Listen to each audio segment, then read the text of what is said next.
Gracias por acompañarnos una vez más aquí con la Palabra de Dios, en este espacio que nos ayuda a conocer y descubrir un poquito más los secretos, los misterios del mensaje de Dios a través de su palabra. Y como siempre, el expositor de este momento, el pastor Norberto Carlini, con todos nosotros. Norberto, bienvenido una vez más. Gracias, muchísimas gracias. Saludo a la audiencia con todo mi corazón, deseando bendiciones para ello. Y la palabra que quiero compartir en este día tiene que ver con la oración. Un maravilloso ejercicio que a veces nosotros, por motivo del espíritu de la religiosidad, lo hemos transformado meramente en un mecanismo de vanas repeticiones de palabras. Bueno, ya lo advirtió Jesús, ¿no? No hagáis como algunos que hacen eso. Justamente, ¿no? Ese pasaje que iba a leer algunos textos en Mateo capítulo 6, para que la gente que quiera acompañarnos a la luz de las Escrituras, los primeros versículos, desde el capítulo 6, versículo 6 en adelante, muestra algunos aspectos de la palabra de lo que no debería ser la oración para que sea más eficaz. Verso 6 dice, por ejemplo, del capítulo 6, cuando tú ores, entra en tu aposento, cerrando la puerta, y ora a tu Padre que está en secreto, y tu Padre que ve en los secretos te recompensará en público. La razón de esto no es que la oración es eficaz cuando estamos encerrados con llave dentro de un lugar, sino era la contraposición de lo que hacían los fariseos, que le gustaba usar vanas palabras en público y hacerse ver creyendo que por sus vanas palabras iban a ser oídos. Tú debes en privado orar en secreto porque tu Padre sabe lo que tú vas a pedir antes que lo pida y Él te va a recompensar en público. La segunda cosa dice el verso 7, que cuando ores no repitas vanas palabras como los gentiles que piensan que por las palabras van a ser oídos. Esta es una tentación que tenemos nosotros, o una debilidad, que cuando oramos en público, por causa que nos oye mucha gente, casi hacemos un discurso de la oración. Cuando estamos orando en privado, cerrados, solitos en nuestra cama, oramos como los niños, o llorando a los gritos, papá, le decimos de cualquier manera, pero en público casi usamos una verborragia de palabras, creyendo que por ese palabrerío vamos a ser mejor oídos. Y el Señor dice, así no es. Y termina diciendo el aspecto negativo de la oración. Verso 8, no os hagáis pues semejante a ellos, porque vuestro Padre sabe que de qué tenéis necesidad antes que vosotros la pida. Y esto me estimula a mí la fe, a saber que cuando yo me acerco a Dios, a orar, a pedir, todo aquello que yo voy a pedirle a Dios, Él ya de antemano sabe de qué cosa yo tengo necesidad. Y eso a mí me da confianza, me da tranquilidad. No lo vamos a sorprender con lo que le pidamos. Así es. Él ya sabe. Así es. Ahora, volviendo, antes de entrar al tema específico de la oración, claro. Decía recién José, cuando yo de muy chiquitito aprendí el Padre Nuestro, Jesús cuando dijo, ustedes orarán así, Padre Nuestro que estás en el cielo, todos sabemos de memoria el Padre Nuestro, nosotros creímos, o la religión nos enseñó a creer, que ese era el modelo de oración. Pero el modelo de una oración repetida como verso, creyendo que esa era la eficacia de la oración del Padre Nuestro. Pasado el tiempo, y mirando la profundidad de cada una de las expresiones del Padre Nuestro, me di cuenta que la oración del Padre Nuestro era más que un concepto de lo que el Señor nos enseña, de la forma y del modo que tenemos que orar para dirigirnos a Dios, sino que en cada una de las expresiones hay una profundidad de riqueza que si nosotros un concepto más amplio, llegamos a recibirlo, nos aumenta la fe, nos aumenta el conocimiento para que el Padre Nuestro ya no sea más un verso repetido, sino que sea una constante declamación y proclamación de las verdades de la palabra de Dios. Y esto es muy valioso, y no, estoy tentado a agregar No, cosas, no, pero, dale, José. ¿sabe por qué? Porque es cierto que a veces uno le asigna una magia Así a lo es. que, a la palabra, incluso. Pero lo dijiste, no lo dijiste exactamente igual. ¿Qué pasó? Es como que no se va a dar la magia, el hechizo, no se va. Eso no es de Dios. No, por El que supuesto. piensa que por repetir o está agradando, Dios no se agrada de eso, sino de, como lógicamente. decís, de lo conceptual, de lo que de lo profundo de lo que expreso. así De ahí, es. y no hay que escaparse de ahí. Por supuesto. Ahora fíjate que como versículo 9, ahí comienza el Señor Claro. ya a enseñar, y dice, vosotros pues cuando oréis, oraréis así. Y ahí le presenta el modelo de la oración. Y comienza diciendo el verso 9, Padre nuestro que estás en los cielos, santificado sea tu nombre. Ya de entrada nomás, el Señor presenta un formato en la oración que yo no me estoy acercando a un ser lejano, a una divinidad o una deidad lejana, yo me estoy acercando a mi Padre que está en los cielos. Si yo me acerco a mi Padre, yo voy en relación de hijo. Si yo soy hijo del Padre que está en los cielos, ¿por qué soy hijo? Porque la palabra me dice que aquellos que hemos creído en su nombre, Él nos da la potestad de ser llamados hijos de Dios.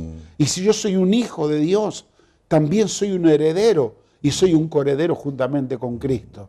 Las cosas cambian. Una cosa, ir a pedirle 1 kilo de azúcar al almacenero de la esquina. Otra cosa, pedirle prestado a un hombre que tiene mucha plata. Otra cosa, ir a Dios.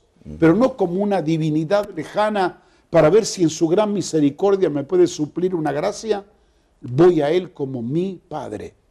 Y Él quiere que le digamos a Él cuando vamos en oración, Padre nuestro, o papá, que estás en el cielo. Papito. O papito, como dice el hermano, es verdad. Y ¿sabes qué interesante? Porque vos cuando... ¿Cómo se llama tu papá? Armando. Armando. Mi papá se llamaba Daniel. Daniel. Yo después ya grande, por supuesto le decía Daniel, ¿no? Claro.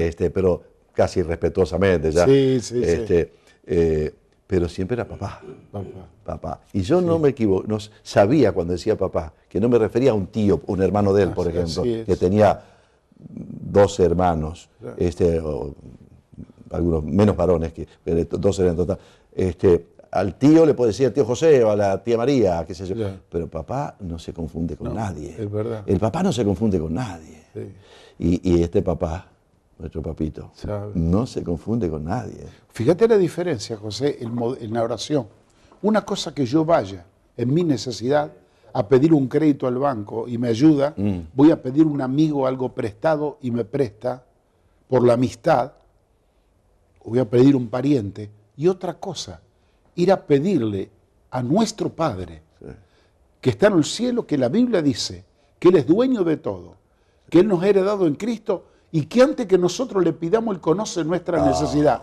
¿Cómo cambia el factor de la oración?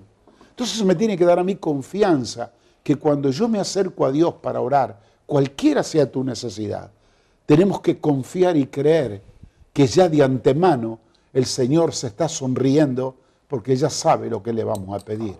Y eso va a traer regocijo y paz a nuestra alma para traer una verdadera respuesta de parte de Dios. Fíjate, otra cosa que me llama la atención de la oración del Padre Nuestro, que la primera cosa que se pide en el Padre Nuestro, porque el verso 9 es una presentación del modo que tenemos que presentarnos ante Dios como Padre. Pero el versículo 10, aparece la primera petición. Yo entre mí pensaba, ¿qué pediría yo si me acerco a Dios? Me voy como una lista cuando voy al supermercado. Le pediría todo lo que necesito, la paz, la salud, el gozo, la alegría, la bendición para mi casa, mi familia. Nada de eso aparece en la oración. Y yo un día le preguntando la palabra, digo, ¿por qué no aparece nada de esto? Y un día la respuesta de la palabra vino rápidamente. Busca primeramente el reino de Dios y su justicia. Es lo primero. Que todas las demás cosas que vos tenés en la lista del supermercado van a venir por añadidura. Lo que tú crees que es más importante, para Dios son simplemente añadiduras. lo primero busca el reino de Dios. Este texto habla de eso.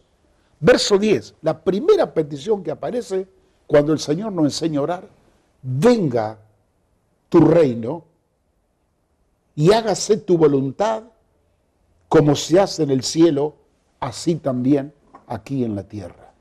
¿Qué petición extraña le hace pedir el Señor en la oración modelo del Padre Nuestro? ¿Por qué es tan importante que venga tu reino? Para aquellos que tal vez no comprenden este concepto, el reino es un gobierno. Lo que está diciendo el Señor en su oración: Señor, que así como se gobierna en los cielos, que ese gobierno venga aquí a la tierra. Porque a causa de tu gobierno, por causa de que tú gobiernas como Rey y Señor en el cielo, se hace tu voluntad en los cielos. Todo está sometido a tu voluntad. Si tu gobierno y tu reino viene aquí a la tierra, se va a hacer tu voluntad en la tierra como se hace en el cielo. Ahora, esta tierra o este gobierno terrenal está marcada por la influencia de aquel que ha tomado la rienda del mundo desde el día que Adán perdió el gobierno, y ahora entró este devorador a traer su estilo de vida y de gobierno, y que ha traído tanta desazón a la humanidad. Hoy nos encontramos en medio de violencia, de odio, que se matan entre hermanos, se mata para robar, dolor por todos lados, mentira, engaño, porque estamos bajo la influencia de un gobierno y de un reino, como la Biblia lo llama, de tinieblas. Ahora, en la oración yo puedo producir algo o provocar algo interesante. En este gobierno de confusión en que estamos nosotros, yo puedo pedir a Dios que su reino o su gobierno que está en los cielos baje a la tierra, para que inmediatamente cuando baja a la tierra se manifieste su voluntad o se haga su voluntad. Pero aquí está el secreto. ¿A dónde baja el gobierno cuando baja? Para bajar el gobierno tiene que bajar con legalidad. Dios no puede entrar a la patada en la tierra y decir acá mando yo, porque hubo uno legalmente que le entregó a todo, que fue Adán. Pero cuando Cristo vino, retomó la autoridad y el gobierno, y aquellos que han entronado a Cristo en su corazón, aquellos que tenemos al Señor adentro, tenemos territorio de legalidad. Entonces, Señor, la primera cosa que digo: Señor, que tu gobierno, tu reino, primero venga a mi vida, para que en mi vida se haga tu voluntad como se hace en el cielo. Y digo: Señor, ¿a dónde más puedo pedir? Señor, que tu gobierno venga a mi casa, donde está mi familia, para que tu voluntad sea hecha en mi casa, como se hace en el cielo. Y cuando yo estoy pidiendo que la voluntad de Dios sea hecha en mi casa, le estoy diciendo que no quiero que en mi casa entre el engaño, la mentira, la corrupción, el pecado, que se manifiesten las bondades de la gracia de Dios. Y hay otro ámbito, no me voy a estirar mucho, simplemente para dejar concepto. Donde yo voy, yo puedo manifestar ámbitos de legalidad. Así como cuando estoy en la iglesia, en la congregación, pido que la voluntad de Dios se haga entre nosotros. Yo puedo pedir en mi fábrica, en mi empresa, en mi escuela, donde yo estoy, pedirle en el Padre Nuestro al Señor que su voluntad sea hecha en el ámbito donde estoy. Y es increíble cuando el Señor comienza a tomar posesión y gobierno de esas áreas, todo comienza a manifestarse. Lo que se manifiesta es que la luz de la voluntad de Dios comienza a iluminar y las tinieblas del enemigo comienzan a disiparse. Qué lindo. Aquí haremos una brevísima pausa para tomar después el regreso hacia el Padre Nuestro en la parte final, pero es interesante porque el gobierno de Dios, fíjese, es tan diferente al gobierno llamado de las tinieblas o de Satanás, que el gobierno de Satanás viene con seducción, con engaño, con mentira. Y no te pide permiso, te invade, te agrede. Pero el reino de Dios, fíjese, tiene que ser pedido, tiene que ser invocado, tiene que ser de nuestra parte abierto el corazón. en Cristo, Señor, ven a mi vida. Y gobierna, sí, porque Dios gobierna, le guste o a Dios no le guste, Dios gobierna. Acá estamos en un microambiente que es la tierra y todo su sistema de cosas, es un microambiente.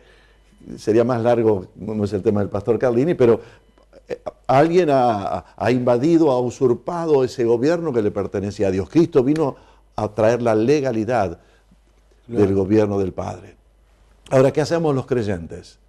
Los creyentes pedimos al Padre, sea Padre amoroso, Padre bondadoso, Padre que siempre estará esperando que nosotros volvamos a Él, que le digamos, venga Señor tu gobierno, venga tu reino, sea hecha tu voluntad. Qué interesante, hágalo porque le cambia la vida, y le cambia la familia, y es un cambio. A veces decimos, ¿cómo cambiar esta sociedad? Bueno, por acá empieza, ¿no, Norberto? Yo creo que sí. Así es. Volvemos en un minuto, ¿te parece? Okay. En un instante.